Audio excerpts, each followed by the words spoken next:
जाथे खुदा जी खुदाइया उते मुस्तफ़ा जी मुस्तफ़ाइया।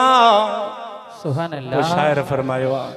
गाल बुधी थम सजणो अचे थो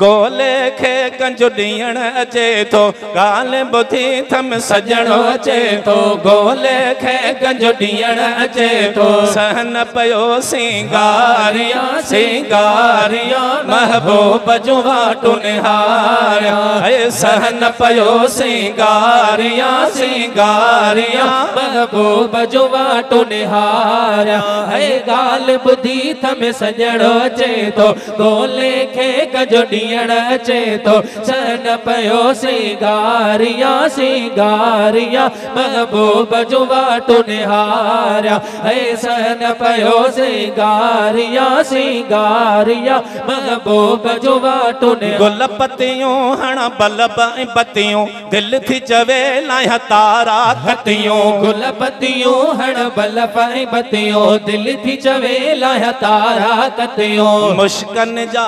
मणहारिया मणहारिया महबूब जो वाटो निहारिया अद गाल बुथे थम राणो अचे थो गोले खे गजो ॾियण अचे थो सहन पयो सिंगारिया सिंगारिया महबूब जो वाटो निहारिया ऐ सहन पयो सिंगारिया सिंगारिया महबूब जो वाटो पाड़े में ऐलान करायम ॿिया बि भला मेहमान घुरायम पाड़े में ऐलान करायम ॿिया बि भला मेहमान घुरायम सभिनी खे ॾेखारिया ॾेखारिया महबूब जो वाटो निहारिया अद गाल बुधे थम राणो अचे थो गोले खे गजो ॾियण अचे थो सहन पयो सिंगारिया सिंगारिया महबूब जो वाटो निहारिया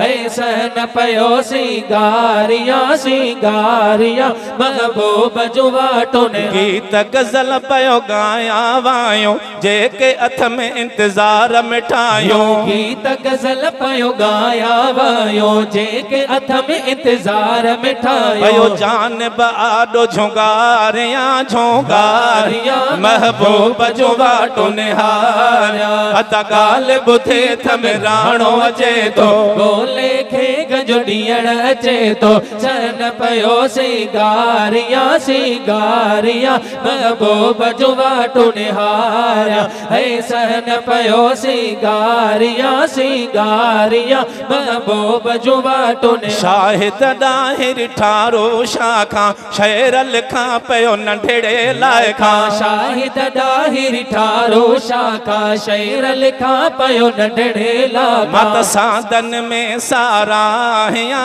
साराहिया महबूब जो वाटो निहारिया अद गाल बुधे थम सुहिणो अचे थो गोले खे गजो ॾियण अचे थो सहन पयो सिंगारिया सिंगारिया महबूब जो वाटो निहारिया।